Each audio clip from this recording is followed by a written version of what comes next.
Assalamualaikum warahmatullahi wabarakatuh.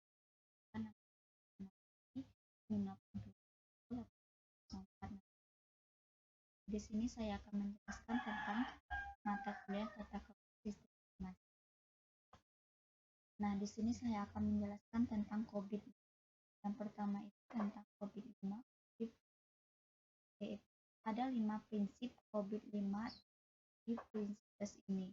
Yang pertama itu meeting stakeholder need, memenuhi kebutuhan stakeholder. Yang kedua itu covering enterprise and meliputi seluruh kegiatan perusahaan. Yang ketiga itu applying single integrated framework, menerapkan satu framework yang terpadu. Nah, yang keempat itu enabling holistic approach, memungkinkan pendekatan holistik. Nah, yang terakhir itu yang kelima, creating governance for management, memisahkan tata kelola dan manajemen. Nah, selanjutnya yaitu COVID-5 Gasket Overview. Goal stakeholder, yaitu kebutuhan stakeholder diterjemahkan ke dalam goal tersebut menjadi tujuan yang lebih spesifik, dapat ditindaklanjuti dan disesuaikan dalam konteks tujuan perusahaan enterprise goal, tujuan yang terkait dengan IT related goal, tujuan yang akan dicapai enabler goal. Nah, selain itu, sistem tata kelola harus mempertimbangkan seluruh stakeholder ketika membutuhkan keputusan mengenai penilaian dan mengumumkan threshold dalam dan risikonya. Nah, yang selanjutnya itu COVID-5 Governance and Management Key Areas. Nah, di sini saya akan menjelaskan tentang definisi governance dan manajemen.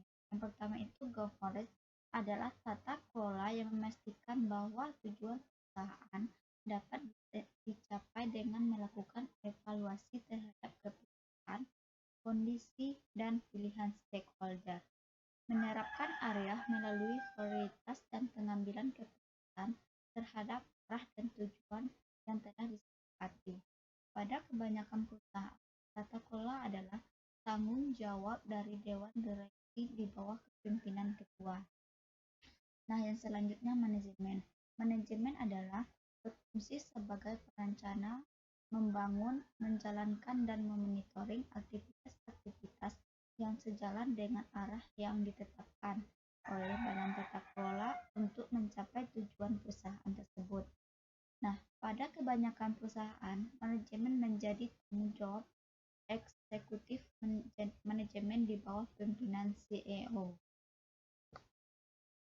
Nah, yang selanjutnya yaitu COVID-5 Governance Objective.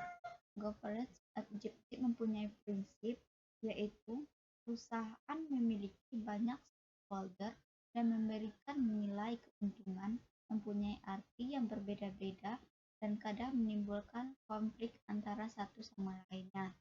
Nah, yang pertama itu tata kelola adalah mengenai negosiasi dan memutuskan antar kepentingan stakeholder yang berbeda. Ya, selanjutnya itu sistem tata kelola seharusnya mempertimbangkan semua stakeholder ketika membuat keputusan mengenai laba, sumber daya, dan penilaian risiko.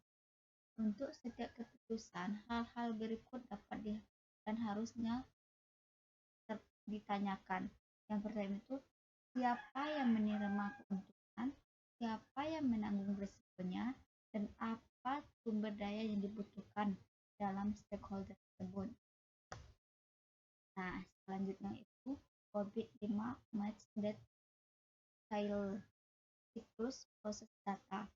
Nah, itu mempunyai 5 siklus proses data, yaitu yang pertama, bisnis proses. Setiap organisasi pasti memiliki visi dan misi di dalam dihubungkan oleh IT proses.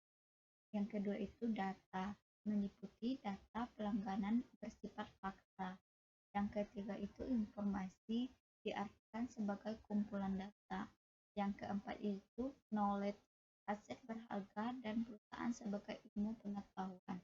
Yang kelima itu clue, mengetahui dalam hal benar dan salah dalam efisiensinya.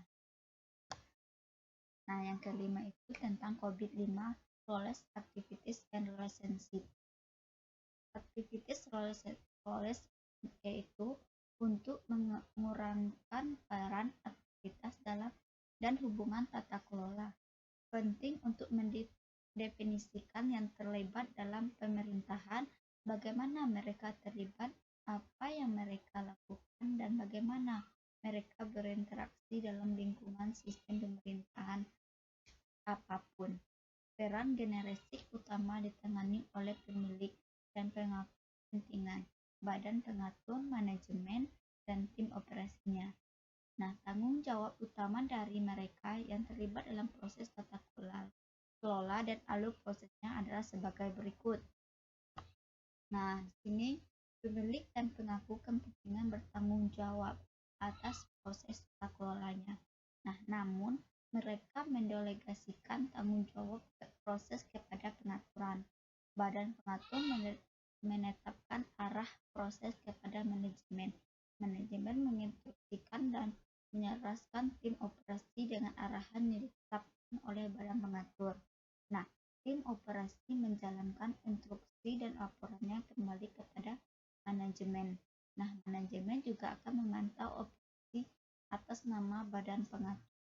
Nah, badan pengelola akan melaporkan kembali kepada pemilik dan pengaku kepentingan tentang kinerjanya tersebut. Nah, cukup disinilah penjelasan dari saya. Saya akhiri. Assalamualaikum warahmatullahi wabarakatuh.